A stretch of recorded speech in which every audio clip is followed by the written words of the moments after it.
মন্ত্রিসভা থেকে ঠিক কী কারণে পদত্যাগ করেছিলেন সাবেক স্বরাষ্ট্র প্রতিমন্ত্রী তানজিম আহমেদ সোহেল তাজ, সেটি এখনও অনেকের কাছে অজানা। রাজনৈতিক পরিবারের এই সদস্য অনেক আগ্রহ নিয়ে রাজনীতিতে এসেছিলেন। গাজীপুর কাপাসিয়া থেকে 2001 সালে নির্বাচন করে আওয়ামী লীগের ভরাডুবির মধ্যে 58 আসনের একটিও তার ছিল। পরবর্তীতে 1/11 পর 2008 সালে এমপি নির্বাচিত হয়ে স্বরাষ্ট্র প্রতিমন্ত্রীর দায়িত্ব পান, কিন্তু বেশি দিন তিনি দায়িত্ব পালন করেননি। স্বেচ্ছায় দায়িত্ব থেকে সরে দাঁড়িয়েছিলেন, কিন্তু কেন পদত্যাগ করেছিলেন তা স্পষ্ট করেননি সোহেল তাজ।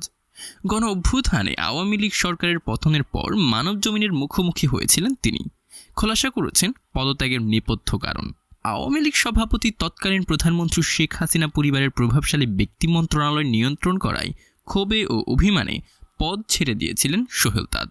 এই বিষয়টি নিয়ে বিস্তারিত থাকছে আমাদের আজকের এই ভিডিওতে। রাজনৈতিক অঙ্গনের নানান ইতিহাস ও তথ্য পেতে আমাদের চ্যানেলটি সাবস্ক্রাইব করে বেল বাটনটি প্রেস করে রাখুন। প্রভাবশালী ব্যক্তির নাম না বললেও তখন আলোচনা ছিল আওয়ামী লীগের প্রেসিডিয়াম সদস্য শেখ ফজলুল করিম সেলিম পুলিশের বদলি সহ সব নিয়ন্ত্রণ করতেন, যা মেনে নিতে পারেননি সোহেল তাজ। শেখ সেলিম তখন সরকারের কোনো দায়িত্বে ছিলেন না। মানবজমিনকে দেওয়া সাক্ষাৎকারে সোহেল তাজ এমন ইঙ্গিত দেন, তার ভাষায় সরকারের 90% মন্ত্রণালয় নিয়ন্ত্রিত হতো শেখ হাসিনার লোকদের দ্বারা। মন্ত্রণালয়গুলো চলত ম্যাজিক্যালি। সোহেল তাজ বলেন, 15 বছর পর আওয়ামী লীগ সরকারের এখন যে পরিস্থিতি হয়েছে, মন্ত্রণালয়ের দায়িত্ব ছেড়ে দেওয়ার সময় তা আজ করতে পেরেছিলেন। সোহেল তাজ জানান, তিনি স্বরাষ্ট্র প্রতিমন্ত্রী, অথচ তার নির্দেশ পালন করতেন না সচিবরা। তাদেরকে বলা হয়েছিল সোহেল তাজের কথা না শোনার জন্য। তার অজান্তেই এসপি বদলি হয়ে যেত। পরে তিনি বাধ্য হয়েই পদত্যাগ করেন। তার পদত্যাগের পর দৃশ্যপট অন্যদিকে যায়। তাকে জীবন মরণ লড়াই করতে হয়। বিভিন্নভাবে তাকে নির্যাতন করা হয়। তার ভাগ্নেকে পর্যন্ত গুম করা হয়। 2009 সালের জানুয়ারি মাসে দায়িত্ব পেয়ে ওই বছর মে মাসে মন্ত্রিসভা থেকে পদত্যাগ করেন। 2022 সালের 23 এপ্রিল তিনি এমপি পদ থেকে পদত্যাগ করে ওই সময় তার পদত্যাগপত্র গ্রহণ না করায় 7 জুলাই তিনি আবার পদত্যাগপত্র দিলে সেটি গ্রহণ করা হয়। সোহেল তাজ বলেন, 2008 সালের নির্বাচনে বিজয়ী হয়ে স্বরাষ্ট্র প্রতিমন্ত্রীর দায়িত্ব পায়। আমি খুবই উচ্ছ্বাসিত ছিলাম স্বরাষ্ট্র মন্ত্রণালয়ের দায়িত্ব পেয়ে। আমার ইচ্ছা ছিল দেশটাকে একটি সুন্দর, প্রগতিশীল, উন্নত বাংলাদেশ হিসেবে গড়ে তুলব। তার মানে আমি এটাও জানি আমাকে কি করতে হবে, সিস্টেমকে চেঞ্জ করতে হবে। সিস্টেমিক চেঞ্জ করতে চেয়েছিলাম আমাদের গণতান্ত্রিক প্রতিষ্ঠানগুলোকে। বিচার বিভাগ, প্রশাসন, আইনশৃঙ্খলা রক্ষাকারী বাহিনীকে রাজনীতি ও দলীয়করণ মুক্ত করতে হবে, যাতে এই প্রতিষ্ঠানগুলো রাষ্ট্র ও জনগণের জন্য কাজ করে। আওয়ামী লীগ এরকমই একটি ইশতেহার দিয়েছিল, যেটি আমাকে সাংঘাতিকভাবে উৎসাহিত করে। আরেকটি উল্লেখযোগ্য বিষয় ছিল নির্বাচন কমিশন। একদম একটা স্বাধীন নির্বাচন কমিশন হবে, যেখানে কোনো ভোটের কারচুপি হবে না। আপনার ভোট, আমার ভোট সদিচ্ছায় দিতে পারবো, এমনই একটা বাংলাদেশ হবে।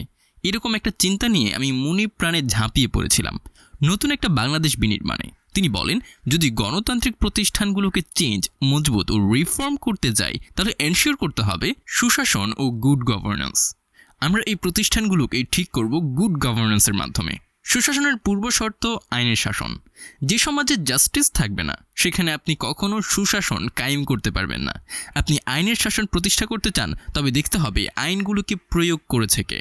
হাতিয়ারটা হলো আইন শৃঙ্খলা রক্ষাকারী বাহিনী, তাই রিফর্ম করতে হবে আইন শৃঙ্খলা রক্ষাকারী বাহিনীকে। আগে ডিপলিটিসাইজ করতে হবে বাহিনীগুলোকে। তাদেরকে একটি পেশাদার, শৃঙ্খলা ও জনগণের বন্ধু বানাতে হবে। আমি সেদিকে মনোযোগ দিয়েছিলাম। আমার চিন্তা ছিল আইন শৃঙ্খলা রক্ষাকারী বাহিনীকে পুনর্গঠন করতে হবে, তাদেরকে সঠিকভাবে কাজ করতে দিতে হবে। সুশাসন প্রতিষ্ঠা করতে হলে দুর্নীতি দূর করতে হবে। দুর্নীতির ক্যান্সার সব জায়গায় ছড়িয়ে গেছে। দুর্নীতি ঠিক করতে না পারলে অনিয়ম ঠিক করা যায় না। Corruption collapse everything. করাপশনকে থামাতে লাগবে একটি দক্ষ আইন শৃঙ্খলা রক্ষাকারী বাহিনী। আমি এসব নিয়ে কাজ করতে গিয়ে দেখি আমি একাই এটি চেয়েছি। একা চাওয়ার কারণে এটা সম্ভব হয়নি, বরং উল্টো আমাকে ভিক্টিমাইজ করা হতো। আমি যখন পদত্যাগ করেছিলাম, তখন অনেক মানুষ মিষ্টি বিতরণ করেছে। সাবেক স্বরাষ্ট্র প্রতিমন্ত্রী বলেন, আমি প্রতিমন্ত্রীর দায়িত্ব নেওয়ার পর একটা মিটিং ডেকেছিলাম। আইজিপি, এসবি প্রধান, র্যাব প্রধান, ডিবি প্রধান এবং সকল সংস্থার প্রধানরা উপস্থিত ছিলেন। আমি তাদেরকে স্পষ্ট করে বলেছিলাম, বদলি, নিয়োগ বাণিজ্য এখন থেকে বন্ধ। এখন কোনো ব্যবসা চলবে না। আমি যতদিন থাকবো ততদিন এটা অ্যালাউ করব না। এটা শুধু পুলিশের মধ্যে না, এই লিঙ্কেজটা অনেক উপরের দিকে যায়। এখানে অনেক অদৃশ্য শক্তি আছে যারা এটাকে নিয়ন্ত্রণ করে। অনেক ক্ষেত্রে আমার অজান্তেই একটা অদৃশ্য শক্তি কাজ করে নেয়। এসপি বদলি হয়ে যায়, অথচ আমি নিজেই জানতাম না। এই ধরনের ঘটনা যখনই ঘটতে লাগলো আমি মনে করলাম এখানে একটা পদ নিয়ে বসে থাকার কোনো মানে হয় না। আমি বলেছিলাম পুলিশকে রিফর্ম করতে হবে, তাদের বেসিক চাহিদাগুলো আমাদের পূরণ করতে হবে, তাদেরকে মধ্যবিত্ত স্ট্যাটাসে রাখতে হবে যাতে তাদের পরিবার স্বাচ্ছন্দ্যে জীবনযাপন করতে পারে, তাদের যাতে কোনো চাহিদা না থাকে। পরে তাদের কাছে ডিমান্ড করব আপনাদের দেশ ও জনগণের জন্য কাজ করতে হবে। ঘটনা আরও আছে, মন্ত্রণালয়গুলো ম্যাজিক্যালি চলতো। 90% মন্ত্রী জানেন না তাদের মন্ত্রণালয় কিভাবে চলছে। উপরমহল বলতে কি বোঝাতে চাচ্ছেন এমন প্রশ্নে তিনি বলেন, উপরমহল হচ্ছে আমাদের রাজনৈতিক কালচারে যা হয়ে এসেছে, যারা দলীয় নেতৃত্ব স্থানীয় ব্যক্তিরা আছেন। এছাড়া যেহেতু আমাদের রাজনৈতিক কালচার হচ্ছে পরিবারতান্ত্রিক, এখানে অনেক পরিবারের সদস্যরা ছিলেন যারা কলকাঠি নেড়েছেন।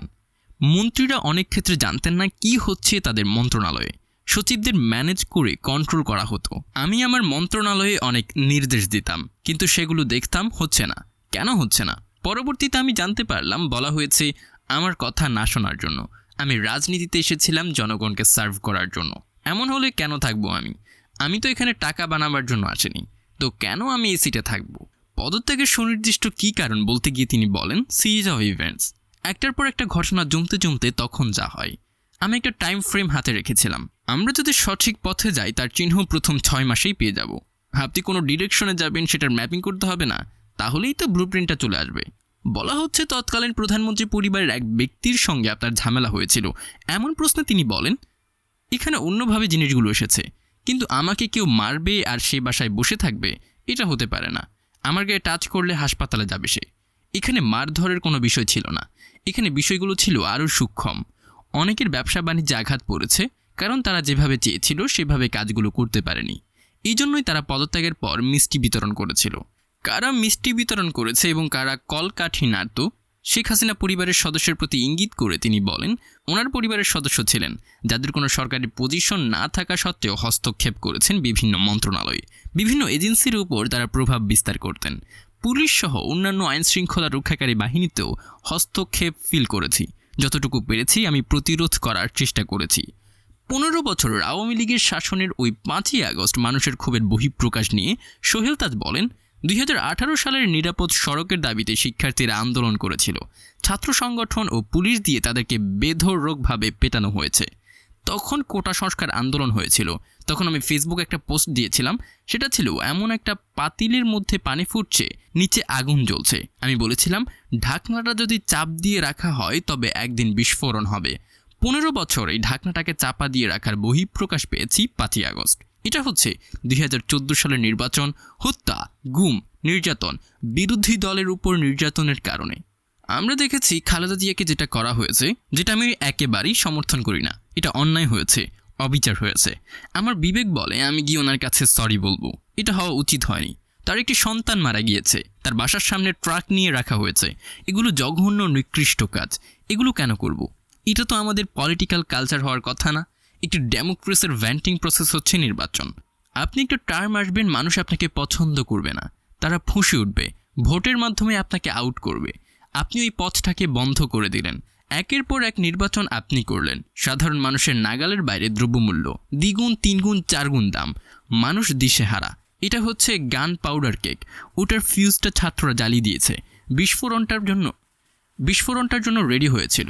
আপনি মানুষের উপর বোঝা দিতে শেষমেশ ভেঙে চুরমার হয়ে গেল। দায়টা আওয়ামী লীগের না সরকার প্রধানের ছিল এমন প্রশ্নের জবাবে সোহেল তাজ বলেন এখানে একটা সমস্যা আছে। দল ও সরকারকে আমরা একাকার করে ফেলি। গণতন্ত্র এভাবে চলে না। রাষ্ট্র, সরকার, দল আলাদা আলাদা বিষয়। আমাদের পলিটিক্যাল পার্টির মধ্যে কোনো ডেমোক্রেসি নাই। সরকারে এসে আপনি ডেমোক্রেসি চর্চা করবেন কিভাবে? দলের ভেতর ডেমোক্রেসি নাই, অথচ আপনি অন্যদের বলছেন ডেমোক্রেসি দেবেন। দলের ভেতর লিডারশিপটা রিজার্ভ করে রাখা হয়েছে। আপনি চাইলে সেখানে উঠতে পারবেন না। আপনার জন্য একটা সীমানা প্রাচীর দেওয়া হয়েছে, আপনি এর উপরে উঠতে পারবেন না। এটা হচ্ছে প্রধান সমস্যা।